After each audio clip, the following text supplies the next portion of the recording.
tutors, mentors, and the city with your host.com. The City Tutors presents Tutors, mentors, and the city with your host.com. Good morning, good afternoon, good evening. My name is Kevin.com Brown, and welcome to Tutors, Mentors, and the City. And please, let's just jump right in and join me in welcoming our guest, Mr. Marc Palmieri. Yay! Hey, Marc. How are you, Marc? Oh, wow. Thanks. Great to be here. Thank you for having me so much, Kevin. No, it is my pleasure. So, Marc, I don't know if you've seen any of our previous episodes. We're rolling strong, and I preface the statement by saying I do no research on my guests. I don't go to your Facebook. I don't Google you. I don't know anything because I love getting to know our guests the same way the viewers are getting to know you. Okay? Love it. So that being said, we're going to jump right in. Marc, who are you? I think, one of my favorite Shakespeare quotes from Richard II is, thus play I in one person, many people. And I think that defines my life and its pursuits pretty well. Okay. So I'm a writer. I'm a playwright. I am very fortunate to be working in the college classrooms. I'm a full-time assistant professor at Mercy College's School of Liberal Arts in Dobbs Ferry. I've also been on the MFA faculty at the City College of New York for over a decade now. And I'm also a baseball coach. I used to play baseball. I was once drafted by the Toronto Blue Jays out of high school. I like to mix that into every conversation that I possibly can. But I still get to coach at the high school level, travel baseball over the summer and some winter stuff, younger kids. And I'm a dad. I have two teenage daughters. I live in Queens.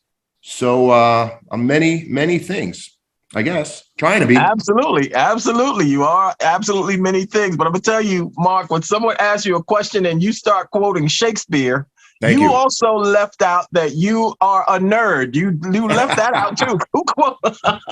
I love it. Yes. Thank you for noticing. But you're obviously brilliant. When you also it's a double-edged sword. You're a nerd, but you got to be brilliant if you're quoting Shakespeare.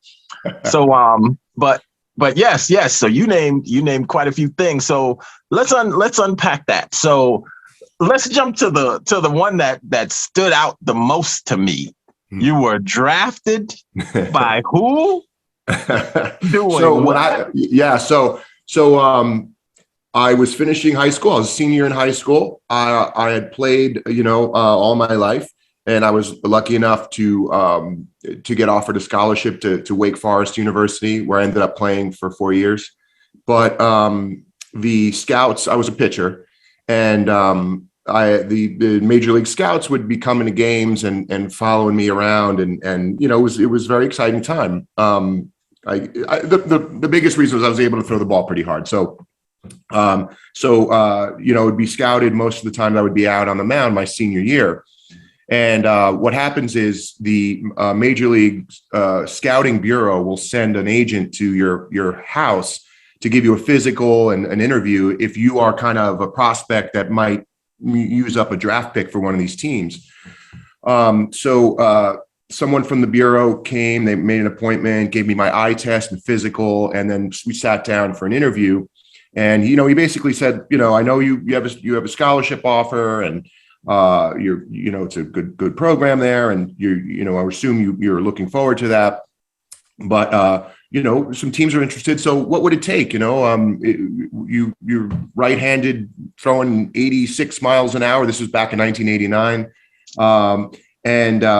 The right answer would have been, and I was eager to say this, anything. I just want to play pro ball. And if you draft, I would love to be drafted. Of course, my mother said it would take $250,000, which I think Chipper Jones didn't get that like the year before, the number one pick. This is 1989.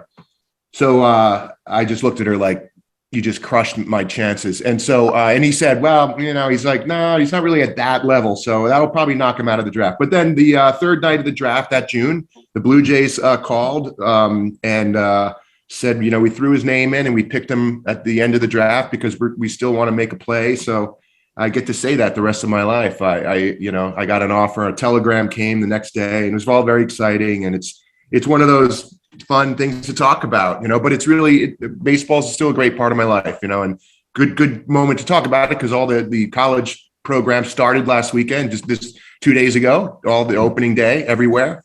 And so I still love the turn into spring for that reason. And, I learned so much playing the game and I still get to teach it and coach it and be that sort of example of what it was for me.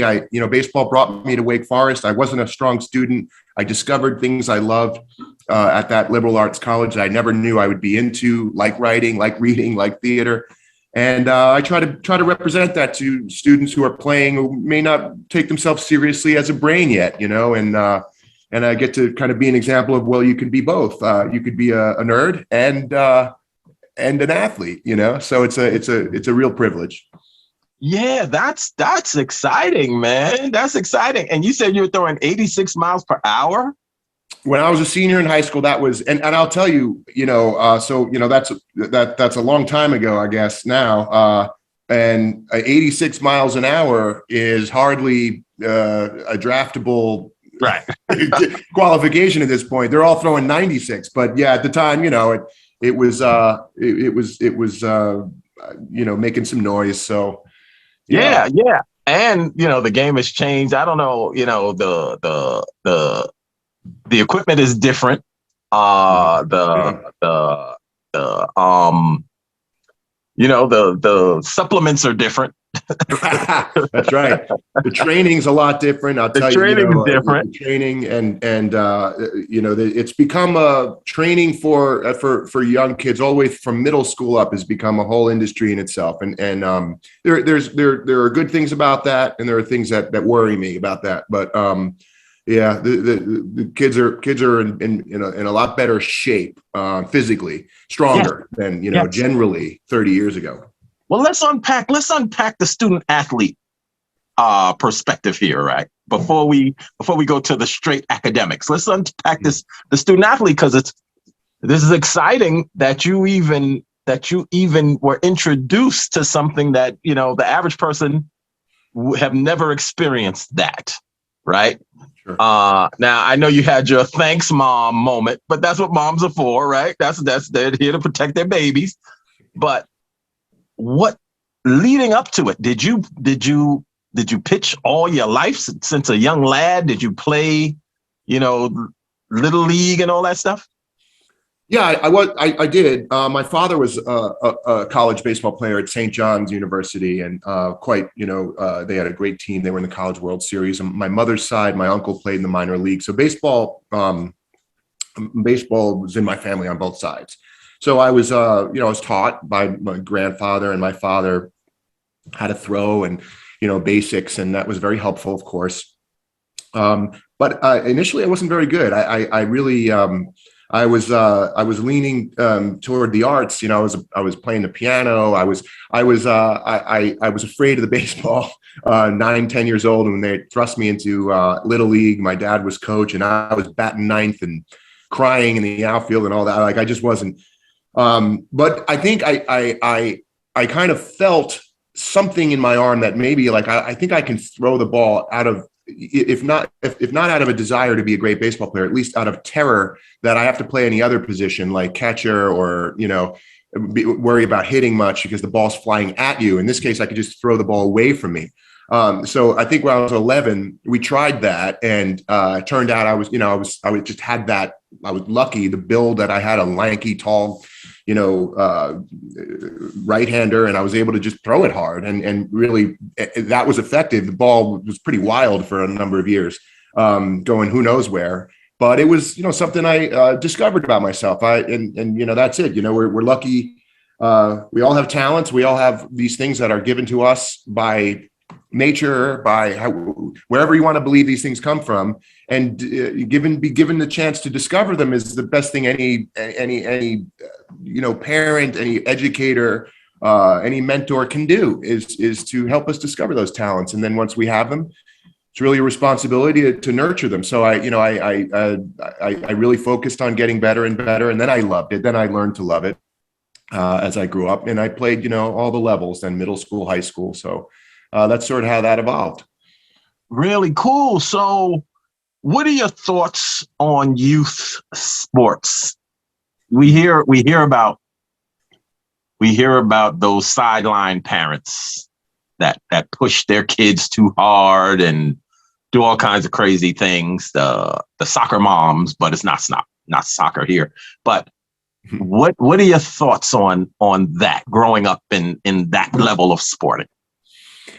There's a balance to strike that can be wonderful. I think especially right now, when young people, kids are learning to responsibilities of showing up for practice, of following instructions, of working with others, learning to lose, frankly, learning to get beat and wanting and knowing what that feels like, and wanting to get better and work at something. And of course, just the physical benefits, being outside, running around, away from the screens for a bit, making friends and going through that bonding experience with a team. And so I'm a big believer in the positives that it can bring, and I, while I didn't push my daughters to be ultra competitive or even on the more kind of fancy travel organizations, ironically, that's where I coach for baseball. I did really insist that they have this experience. And I'm very glad I did. It helped them make friends and learn those lessons that sports can teach you. Now, on the other hand, what you bring up is something that is an unfortunate reality that I think for a few reasons, things can get a little bit too intense.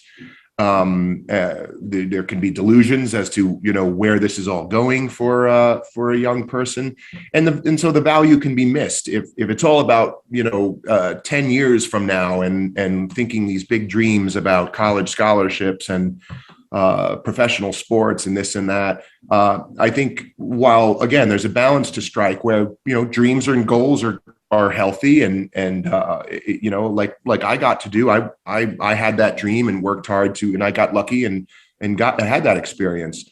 But one can never know. My father always told me, even though he was in college, he said, enjoy the game now. Now you're playing, you have a team now. It's going to be a great memory someday. Enjoy it right now. Work hard to be great next season. Forget about what might happen 10 years from now, 2 years from now. When you're older, you just can't predict that. Work for it, but really enjoy now, today, the game now, and feel fortunate that you have the chance to do this.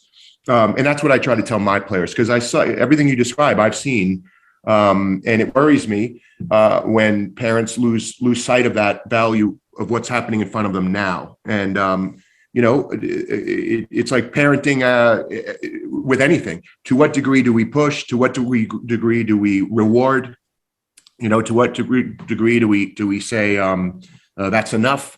It's tricky, but there is that temptation, I think, that some parents feel, or they're led into feeling, that they have to fork over more money for more coaching, fork over more hours of devotion, specializing in this one thing because their kid might be able to get a scholarship someday. And a lot of them end up spending more money on that stuff than the scholarship would have ever been worth. So it's something that I try to be clear about with parents. Value whatever's happening right now at this level. It's a great that they're doing it, and they're going to learn a lot of things. And if they keep working hard, something good will come of it. We can't predict what that's going to be, but they're going to learn good lessons. So that's the way I kind of engage that. Yes. Okay. So, from what I observed about baseball, whenever I've watched baseball players work out, we have some physical specimens, right? We have the Aaron Judges, right? Just amazing physical specimens. But over the decades, a lot of the pitchers seemed out of shape, Babe Ruth was something else. He was a different level, but he was the greatest hitter ever. What kind of workouts? And every time I've seen baseball players on the field, right? I've never gone to a training camp or anything, but just on that on the field workout, it just looks so casual and so lazy. What's the hard part of the workout as a baseball player? Is it grueling? Is it what do y'all do that makes it athletic? You know, it and what you described, it also makes it such a unique game, you know, in how it's there are phases and cycles of repose and of pause and of waiting. And then there are these explosive, instances that are, of course, constant throughout the game, but they relent. Unlike, you see a soccer game, and everyone is moving the whole time. Hockey game, everyone's moving. Basketball, everyone's moving their heads. In baseball, there is that stand around kind of image that really fits. There's no doubt that the physical preparation for the explosivity of the game is grueling. I mean, it's a strange game in that there are different body types that can excel despite maybe what we would consider athletic seeming or looking, particularly pitchers, right? There's the arm, delivering a baseball requires, immense strength in the entire body, and all of those people work extremely hard, and not only building raw strength, but also in maintaining, all their sinews and tissues and muscles from being, hurt, So, it is abuse on the body. Baseball requires things that are really unnatural, overhand throws. The shoulders is not built for that, et cetera.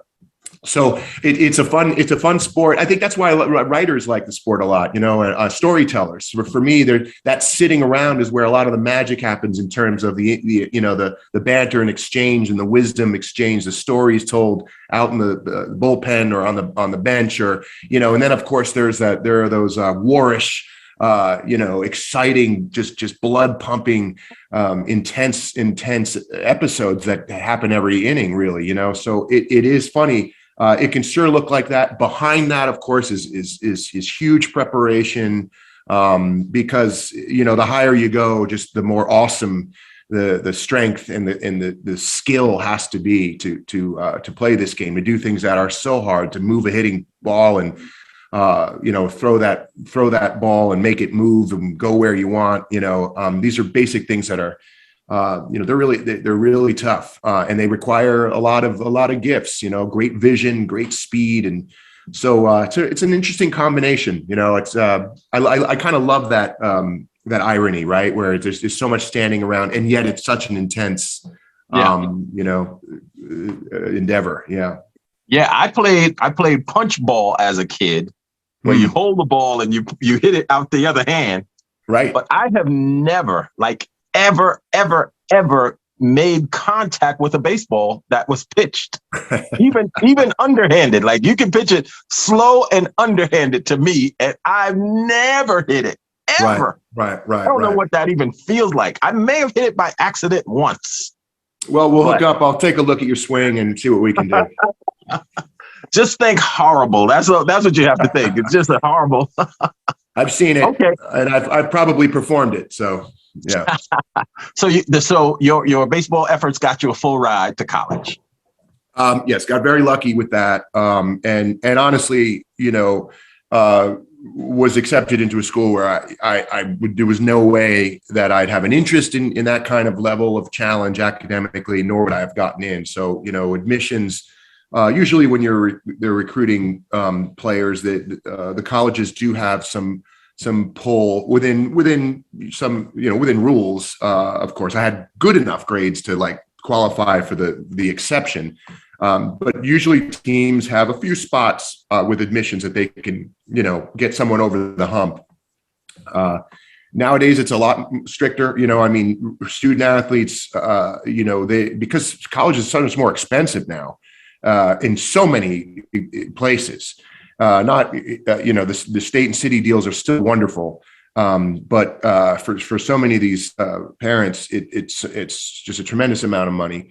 And so these teams are relying on students doing their work and getting good GPAs in high school so that they can be provided academic scholarship as much as, the athletic offer.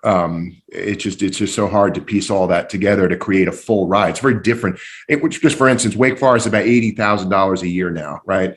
When I was there, I think we were talking about, $12,000 a year. That's back in 1989. It was a great school, great regional Southern small school academically, but it was also a great deal at the time.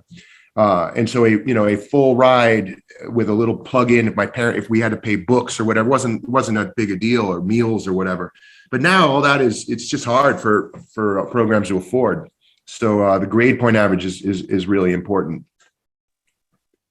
Okay, so you coach now. What advice would you give to a young athlete going through a similar journey now to what you went through?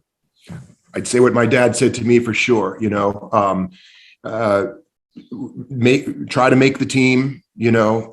At your high school, at your middle school, enjoy it. Work really hard at the game. Listen to your coach. And try to win, because that's what the game is asking you to do. And get great grades. Keep that GPA up. That is going to just expand all your possibilities. You have to do that. Should be on time. Follow the rules. And enjoy yourself now. And what will be. Do all those responsible things. Go to the camps. Play on the summer teams, and all of that. But enjoy it while you have it. We just never know. An injury, we run out. Our playing time runs out at some point for all of us. So enjoy it while you have it, because that really helped me with my dad saying that. But then, of course, pursue your dream as well, but through work. Stay healthy. Don't smoke, don't do drugs, don't drink. The good thing that's supposed to happen will happen if you do those things. Okay. So, and thank you for those responses. Now, let's pivot from student athlete to student, right?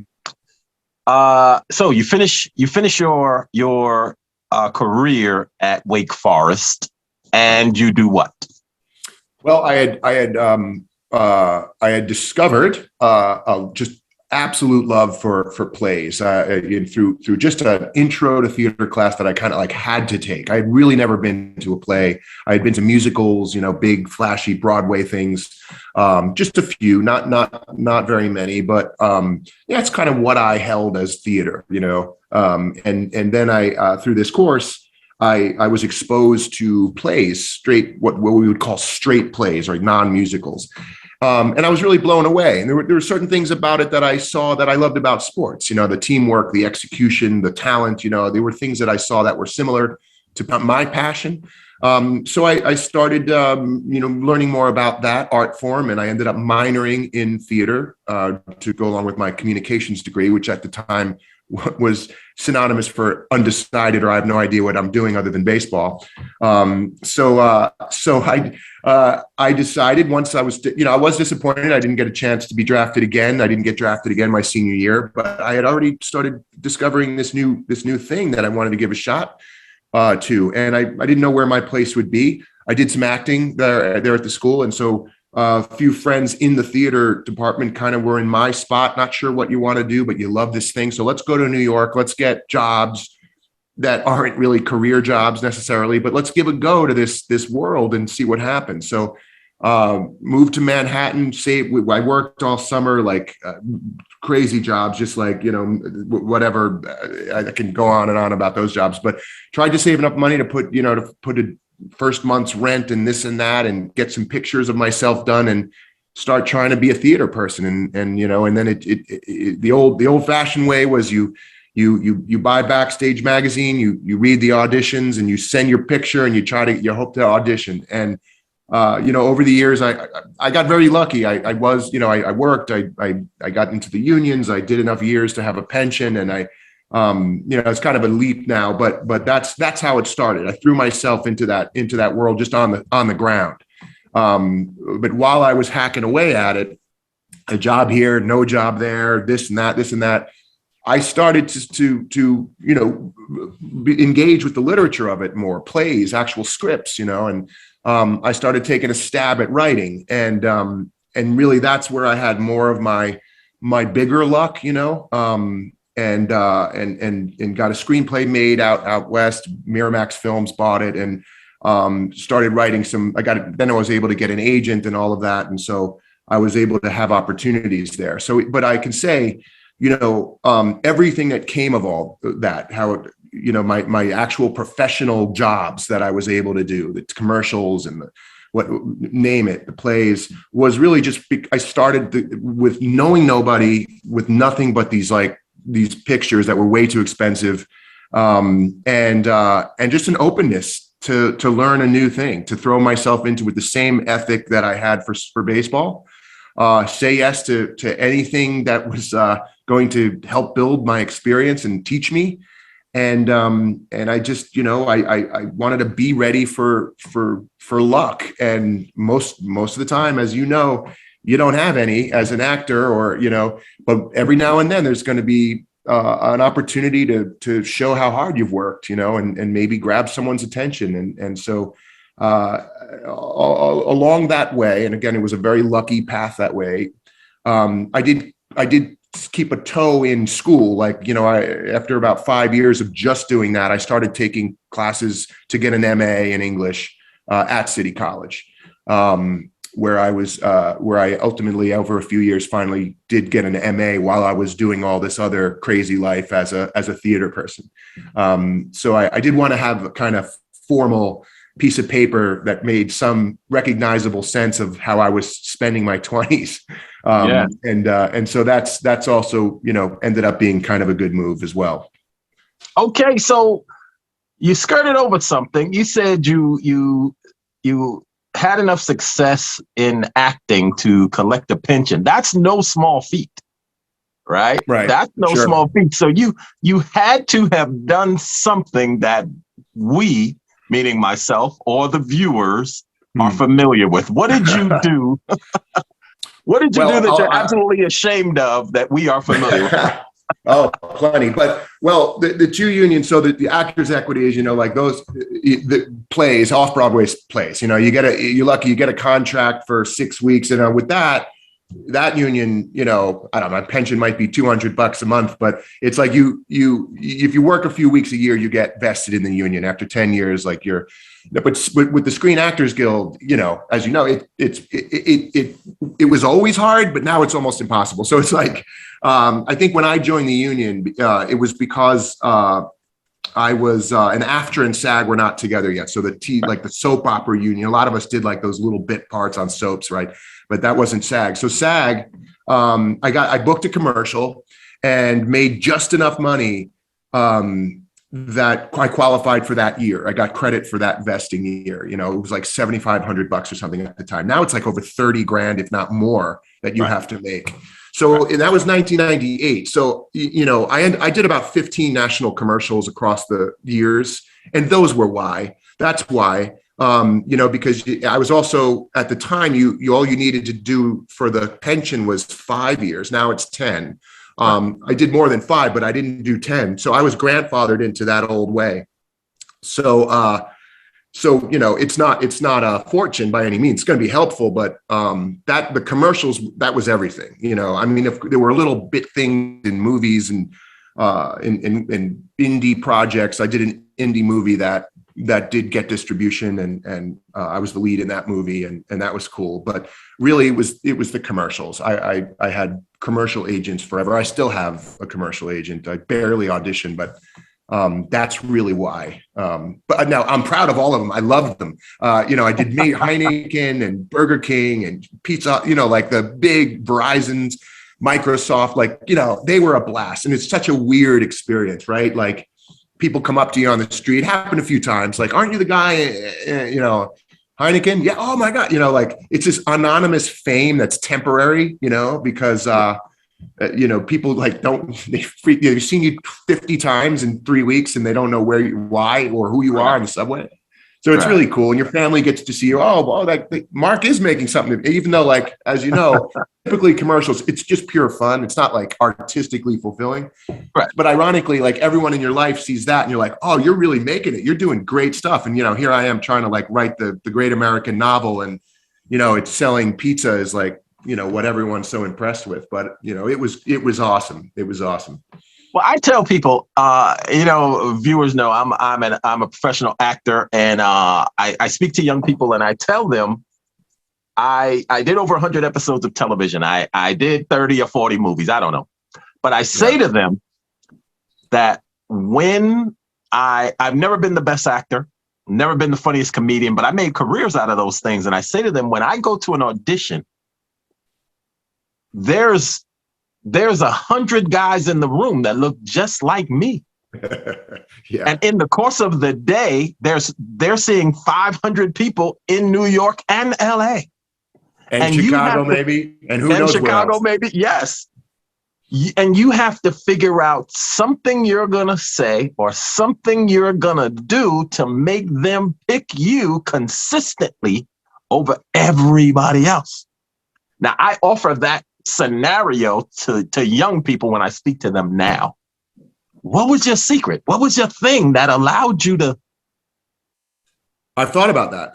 That's just a great insight that you just described, and you learn that, and you have to learn that because you got to bring that if you're going to put yourself on that callback list, and I'll tell you.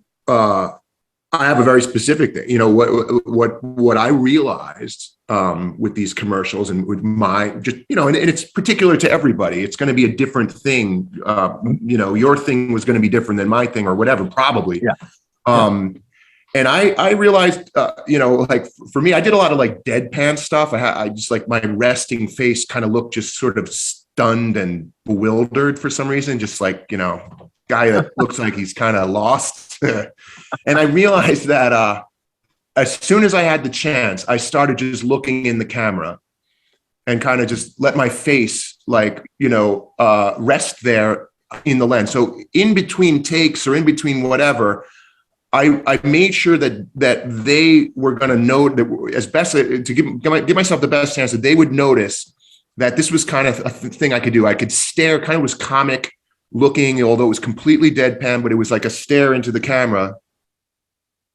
And because a few of the roles that I got, that was the character, and they didn't quite maybe know that was what they were looking for. But I saw when I'm not engaged or having dialogue, whatever, I could set my face in a way that was funny and in a very non-aggressive way. So where I started to see a pattern, like, oh, I have that face and those eyes at the lens there. It seems to be something I keep booking or at least get called back for.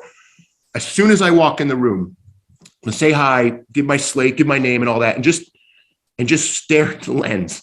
And maybe that was that little different thing though, hey, look at this guy, look at this, and so that's what I would just deliberately try to do that. Of course, the batting average is going to be, if you're batting, 0.05, you're making money, Yeah. So of course it didn't work most of the time, but I did every now and then I saw a director or a casting look in and kind of chuckle like, oh, your face, and I was like, yeah, my face, that's all our faces. You're looking at 1,000 faces today. So I'm going to try to, without making a fool of myself and being too, I'm just going to try to, silently creep you out. Well, I don't know if that's funny to our viewers. I don't know if they'll find it funny, but to me, that is hilarious, right? That's hilarious because nowadays, a commercial, you get the right commercial, your life has changed, right? You're getting nice checks nowadays, right? Sure. But you have to figure out what you have. That's so important. Did you have a moment like you figured it, like this is the thing? Because isn't looking directly in the camera, that's frowned upon, right? You're not supposed to look directly in the camera. Right. Well, only you do have that opportunity. You walk in the room, you have to say your name and your agent and wherever, and right, you have that. And so when you're waiting for the other people to do that, and a lot of times it's very, hi, my name is, whatever.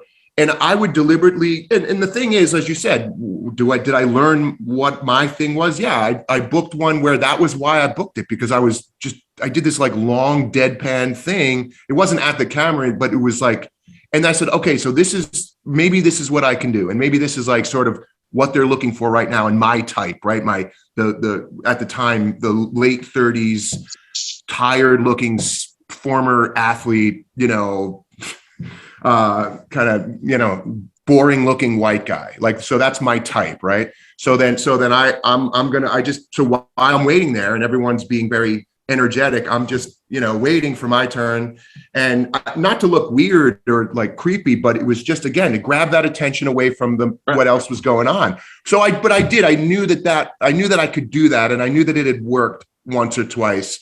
And I booked like the kind of role where you didn't say anything. It's just a guy like, just kind of staring at something out the window. Right. And you're just, it's like a style they do. It's a comic kind of style, like someone that needs a product to like feel better or whatever. Yes. But you only have a minute or two to show. And so you gotta, even when it wasn't really called for in the role, I try to get there anyway, somehow, just because I want them to see it. And maybe, like you said, it's gonna be a little different than the other auditions. And maybe that moment is going to be worth coming back around to see me again for.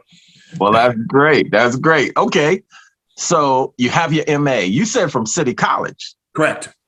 That's my school. I'm at City now. I'm going for my MA.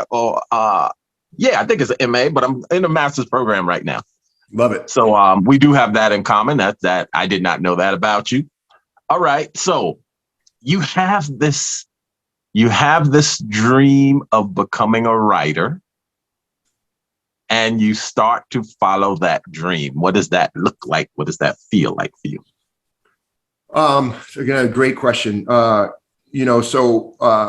Off of the acting experience, I almost immediately started just writing my own little scripts down, and anyone that at the time, it's a little different now with web series and the internet and all that. There wasn't, of course, in the 90s when I got there, it was the showcase, doing theater was your best shot at making new relationships, inviting agents and casting directors, so there was like a two-way satisfaction. You're doing it because you love it and you're getting better at it, but you're also doing it hoping that some piece of press comes or that someone can come, you invite industry to it, so you do these artistic endeavors for a practical reason and the artistic reason. So immediately I started, writing some stuff for, my friends that I was making and for myself. And as you know, making your own work is such a big part of any artist's, journey. You can't just wait to be chosen for someone else's game. You got to make your own game. Right. So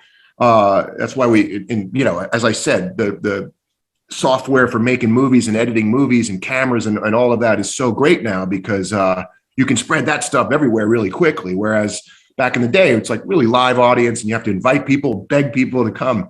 But I started writing plays, little plays, and there were little opportunities for 10-minute, this and that, festivals, and started going through that process, handing it to actors, hearing it back, rewriting, reading more plays, going to more theater, and just starting to develop a vocabulary and a sense of structure. And I just was, before I even started to formalize anything with my MA program, I just kind of got up every morning, and if I didn't have to go to whatever silly job that I was, doing, what am I going to do today to get to educate, to self-educate this art in this art form that 2 decades of my life I knew nothing about.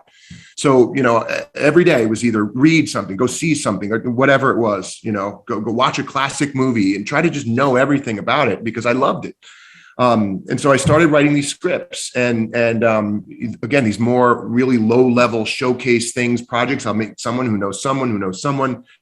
And I tried to remain, and here's another piece of that advice I should have mentioned earlier: be easy to work with. 80% of people casting and building their teams is they're bringing you into a family, a very delicate set of dynamics. You don't want to come off like you're going to harm those dynamics, right? Humble, easy to work with, and good humored.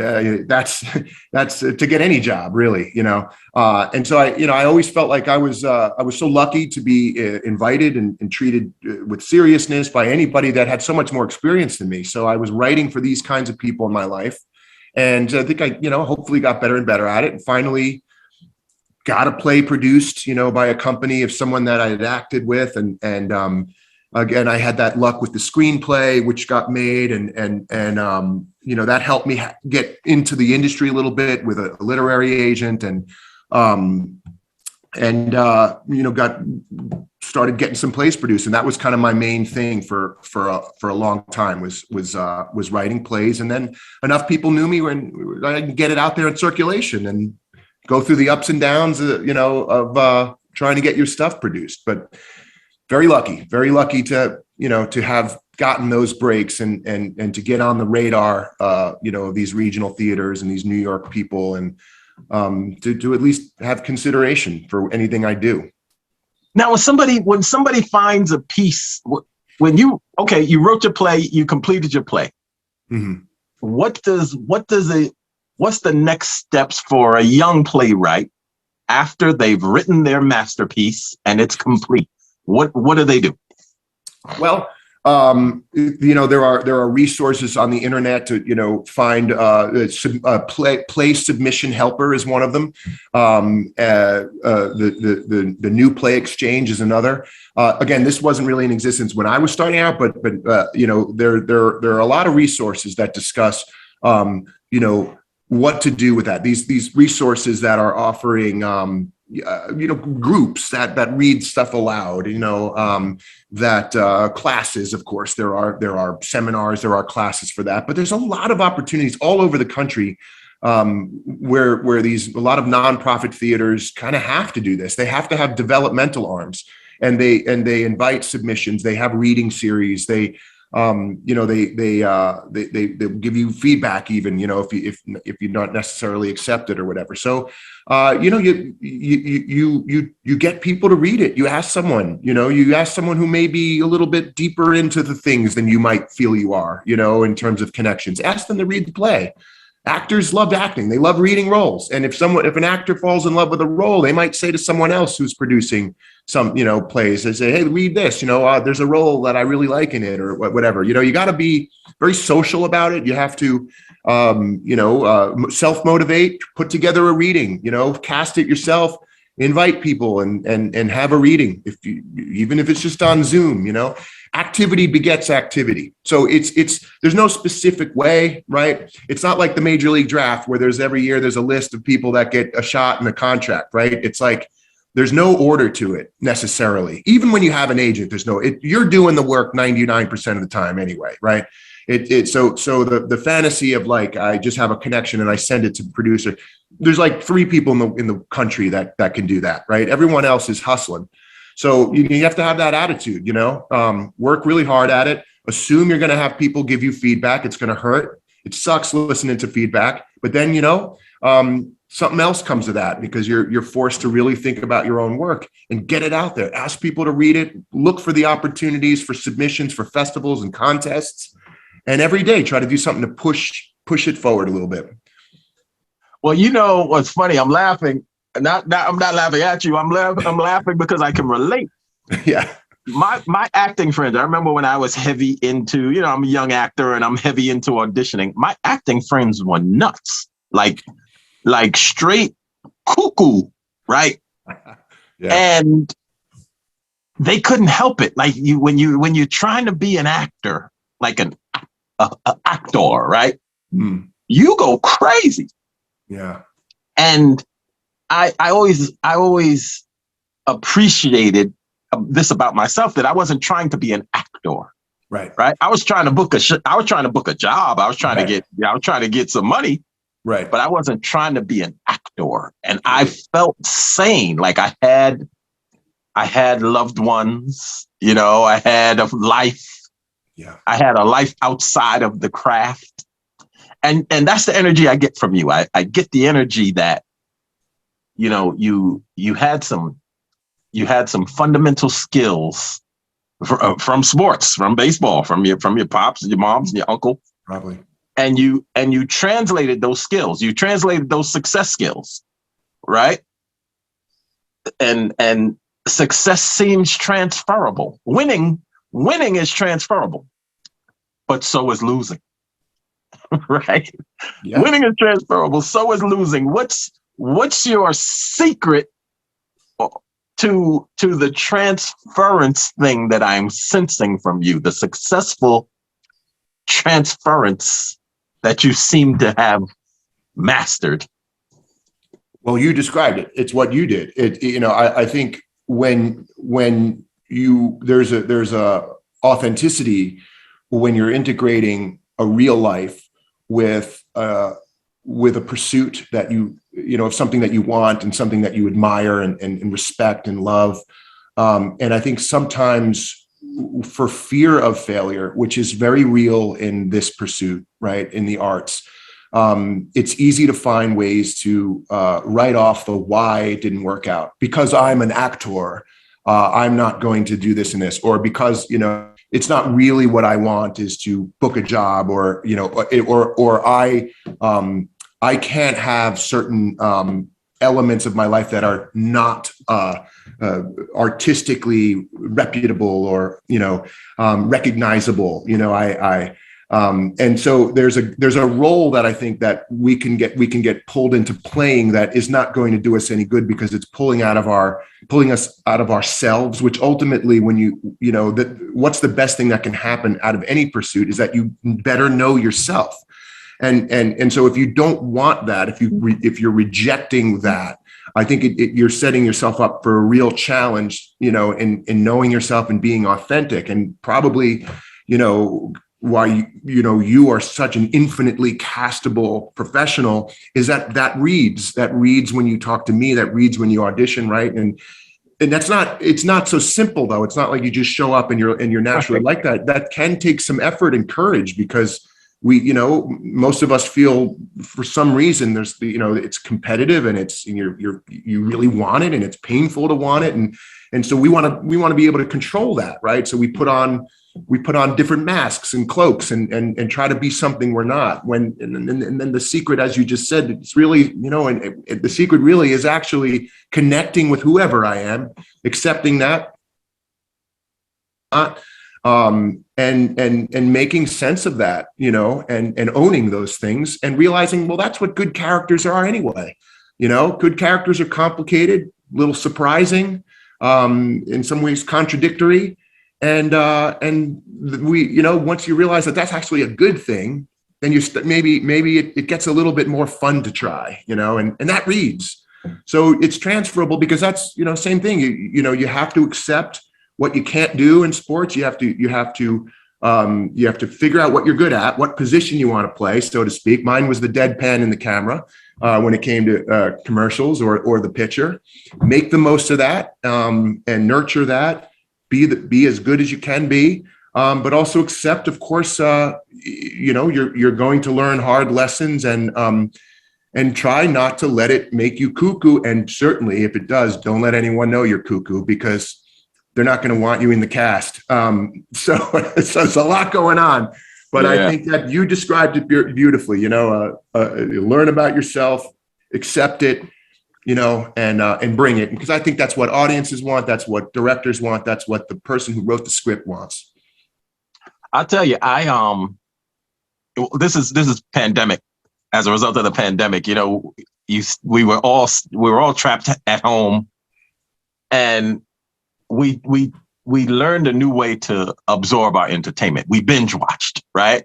Yeah. Remember when we used to go to Blockbuster Video, and the new video comes out in a week, and then you get to a point where you saw all the new releases, and now you have to wait for the new releases. But now we binge watch. So I binge watched shows like Kung Fu. Okay, David Carradine. Mm-hmm. I binge watched NYPD Blue, and these Kung Fu only ran for 3 seasons. I was surprised. I just realized that. But when you binge watch older shows and you see the young version of the actors now, right? Mm-hmm. You see the guys that became notable 20, 30 years later. Mm-hmm.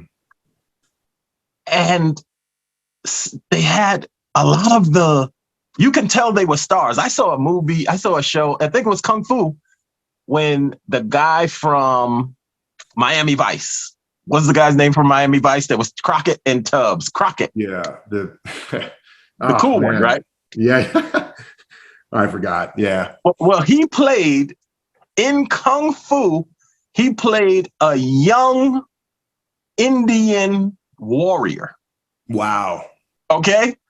He was wearing the headband and the feather, and his mom got kidnapped. And I was like, Don Johnson. Don Johnson. And I'm looking at this young Indian warrior on Kung Fu, and I'm like, that little boy looks like Don Johnson. Wow. And I had to stick around because, you know, when you watch the end of a Hulu show or a Netflix show, they don't show the credits. The credits are irrelevant, right? Right. It's going to go to the next. Right. That's right. Yeah. So you have to press a button. If you want to read the credits, you have to press a button to stay there. Yeah, that's right. And I had to rewind and do a little stunt to get back to the point so I could see and press buttons so it wouldn't go to the next episode to say, that had to be Don Johnson. This little Indian dude is the young Don Johnson.